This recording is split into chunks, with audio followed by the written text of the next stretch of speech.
Hello students, we are discussing chapter 4 Structure of Atom.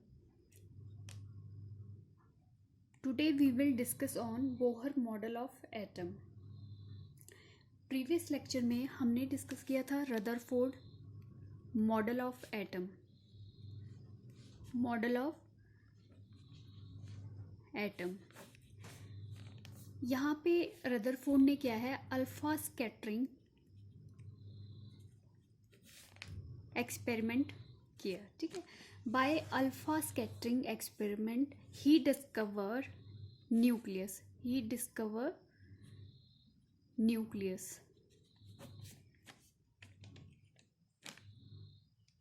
Rutherford के according atom में अगर हम सेंटर की बात करें तो सेंटर पे आपके क्या है न्यूक्लियस प्रेजेंट था और न्यूक्लियस में आपके proton plus neutron 2 fundamental particles present थे.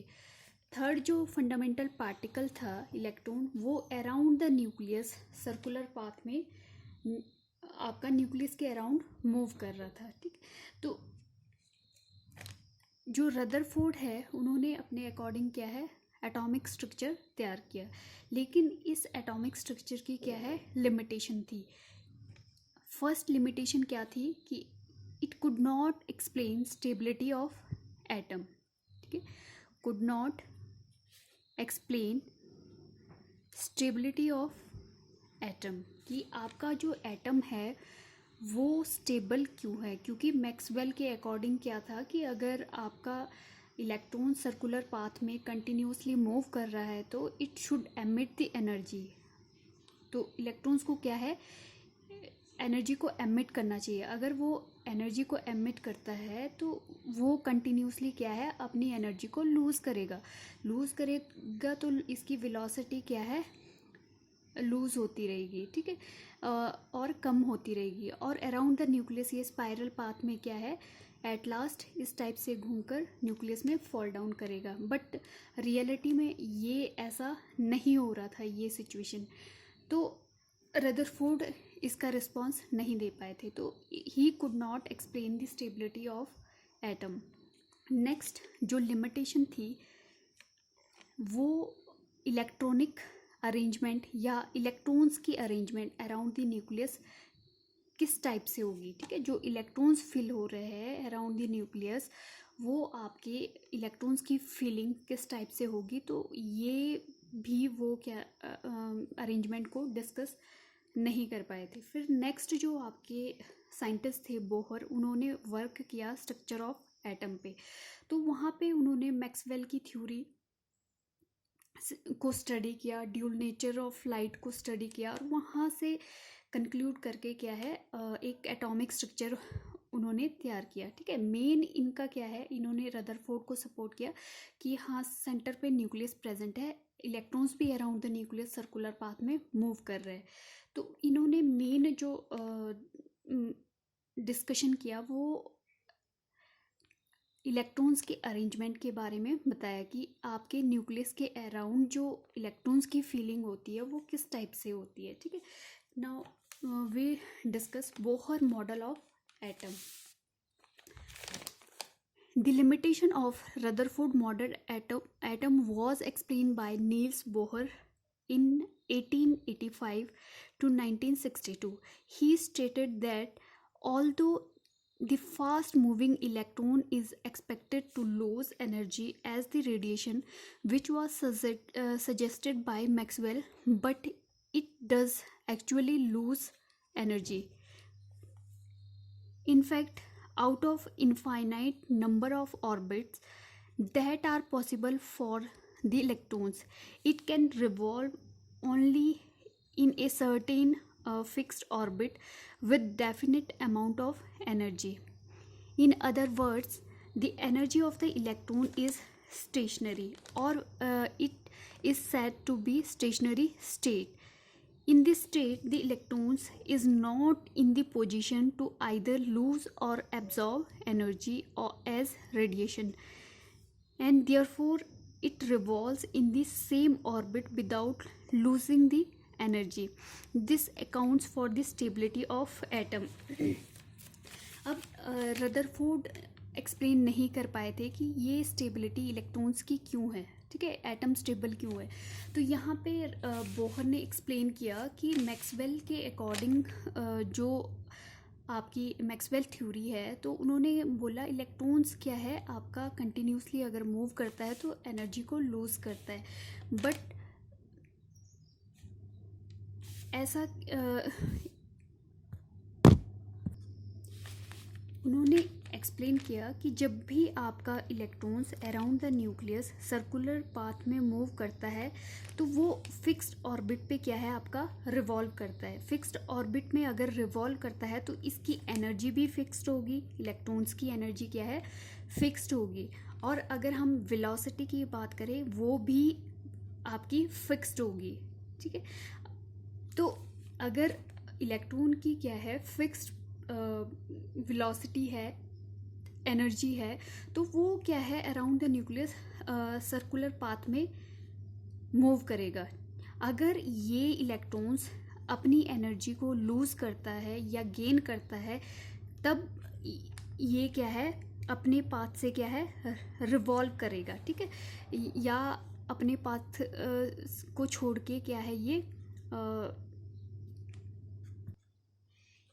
देखो बोहर मॉडल ऑफ एटम जो है उन्होंने क्या है रदरफोर्ड के मॉडल ऑफ एटम को सपोर्ट किया कि न्यूक्लियस में तो आपका प्रेजेंट है प्रोटॉन एंड न्यूट्रॉन और ये एटम के सेंटर पे प्रेजेंट है और electron around the nucleus revolve कर रहा है, ठीक है। बट इन्होंने क्या है जो आपके रदरफोर्ड है ये आपकी एटम की स्टेबिलिटी को एक्सप्लेन नहीं कर पाए थे। जो मैक्सवेल ने ऑब्जेक्शन किया था, मैक्सवेल ने ऑब्जेक्शन किया था कि इलेक्ट्रॉन जब भी कंटिन्यूसली कोई भी चार्ज पार्टिकल है अगर आपका मूविंग स्टेट में होता है तो कंटिन्यूसली रेडिएशन को एमिट करेगा। अगर ये इलेक्ट्रॉन भी आपका क्या है चार्ज पार्टिकल और around the nucleus circular path में मूव कर रहा है तो it should be emit energy, इसको भी एमिट करनी चाहिए एनर्जी। अगर ये इलेक्ट्रॉन एनर्जी को एमिट करता है तो ये अपनी वेलोसिटी का क्या करता है लॉस, या मतलब वेलोसिटी धीरे धीरे क्या हो जाती है कम हो जाती है क्योंकि ये एनर्जी को लूज कर रहा है। अब धीरे धीरे ये स्पाइरल पाथ में क्या है न्यूक्लियस पे फॉल डाउन करता है, लेकिन ऐसा नहीं होता है। रदरफोर्ड ने एक्सप्लेन नहीं किया। तो आगे फर्दर जो आपके बोहर है उन्होंने मैक्सवेल थ्योरी से और स्ट्रक्चर ऑफ एटम को रिलेट किया और उन्होंने क्या है अपने अकॉर्डिंग स्ट्रक्चर को तैयार किया और उन्होंने एक्सप्लेन किया स्टेबिलिटी ऑफ एटम के बारे में। जो इलेक्ट्रॉन्स है रिवॉल्व करता है आपका around nucleus in circular path in fixed orbit, ये आपका फिक्स्ड ऑर्बिट पे क्या है मूव करेगा इलेक्ट्रॉन। जो भी इलेक्ट्रॉन्स आपकी फीलिंग होगी वो फिक्स्ड ऑर्बिट में आपके इलेक्ट्रॉन्स मूव करेंगे और ये इलेक्ट्रॉन तब तक फिक्स पाथ पे मूव करेंगे जब तक इस इलेक्ट्रॉन को एक्स्ट्रा एनर्जी या लूज़ नहीं करता ये या गेन नहीं करता, ठीक है। एक्स्ट्रा अगर हम एनर्जी देते हैं तो ये अपनी ऑर्बिट को छोड़ के क्या है हायर एनर्जी स्टेट में मूव कर जाएगा, या फिर अगर ये एमिट करता है तो ये हायर एनर्जी स्टेट से वापस लोअर एनर्जी स्टेट पे आ जाएगा। ऐसे तो क्या है स्टेबल है एटम की स्ट्रक्चर। अगर ये फिक्स्ड अगर इसका फिक्स्ड ऑर्बिट है, फिक्स्ड एनर्जी है, फिक्स्ड वेलोसिटी है तो ये सर्कुलर पाथ में क्या है रिवॉल्व करेगा, जैसे आपके प्लैनेट्स सन के अराउंड मूव करते हैं। जब तक आप क्या है एक्स्ट्रा एनर्जी नहीं देते हैं और इलेक्ट्रॉन्स को तो तब तक वो क्या है एटम स्टेबल है। तो मीन्स आपका क्या है जो भी इलेक्ट्रॉन्स है वो फिक्स्ड ऑर्बिट में रिवॉल्व करते हैं, एनर्जी भी इनकी फिक्स्ड होती है, वेलोसिटी भी फिक्स्ड होती है। बट ये कंडीशन कब तक है जब तक ये आपका इलेक्ट्रॉन एनर्जी को गेन या लूज़ नहीं करता है। अगर गेन या लूज़ करता है तो ये आपका अनस्टेबल हो जाएगा। तो इस टाइप से उन्होंने एटम की स्टेबिलिटी को एक्सप्लेन किया। In 1913, Niels Bohr gave a theory regarding to distribution of the electrons, the extra nuclear space in the atom. The main postulates of this theory are listed first. In the extra nuclear portion, of an atom, the electrons revolve defined circular path is known as orbit. अब देखो जो इन्होंने बोला कि जो आपका nucleus है, nucleus के अराउंड आपके जो इलेक्ट्रॉन्स है वो फिक्स पाथ पे क्या है, मूव करते हैं, और ये इन फिक्स्ड पाथ को क्या बोलते हैं, orbit. They are called orbit. Where the electrons are revolve around the nucleus in circular path is called orbit. And next, these circular orbits are also known as energy levels and energy shells. These have been designed KLMNO as 1 2 3 4 5 based on the energy present. अब ये जो आपके पास atom है, nucleus आपका centre पे है, around the nucleus ये क्या है, फिक्स्ड ऑर्बिट है, जहाँ पे आपके इलेक्ट्रॉन्स क्या है, around the nucleus circular path में मूव कर रहे हैं. अब जो आपके बोहर्स है, इन फिक्स्ड ऑर्बिटल को क्या है, नंबरिंग दी n equal to 1 shell, 2 second shell and third shell. ये इनको जो ये ऑर्बिट है, सर्कुलर पाथ है जहाँ पे इलेक्ट्रॉन्स रिवॉल्व करता है, इनको और क्या बोलते हैं, एनर्जी शेल भी बोलते हैं, और एनर्जी लेवल भी बोलते हैं, एनर्जी लेवल. ठीक है, where electrons revolve around the nucleus in circular path, और इनको स्पेशल नेमिंग दी KLMN. ठीक है, तो अगर n की वैल्यू 1 है, फर्स्ट शेल है, तो वो K शेल है आपका. ठीक है, रिप्रेजेंट करते हैं K शेल से.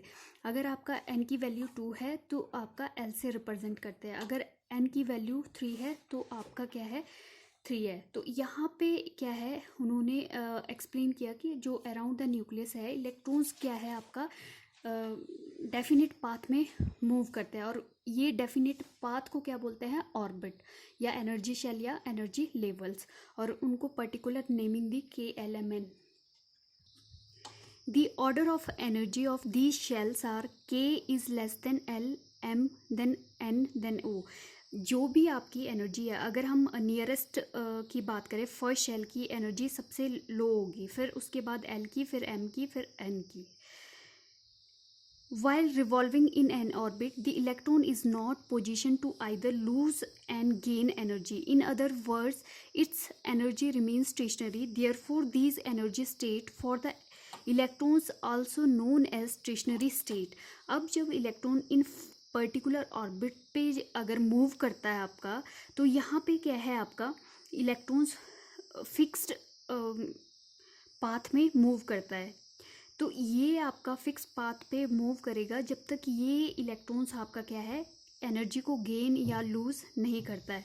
अगर ये आपका क्या है, एनर्जी को गेन या लूज़ नहीं करता है, तो ये इसकी एनर्जी क्या है, स्टेशनरी रहेगी, कांस्टेंट रहेगी, कॉन्स्टेंटली मूव करेगा.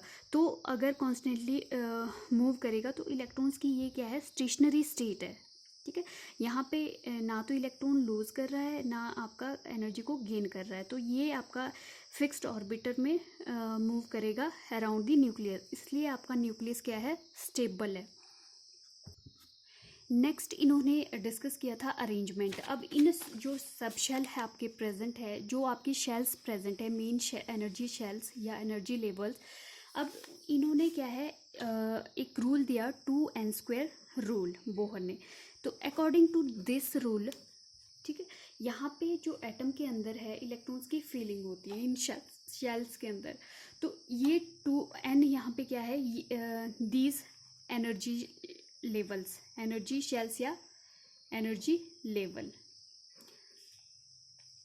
अब हम अरेंजमेंट कैसे करते हैं, तो 2n² रूल को फॉलो करते हैं. इसके अकॉर्डिंग क्या है, हम इन शेल्स में क्या है, इलेक्ट्रॉन्स की फिलिंग करते हैं. और आज हम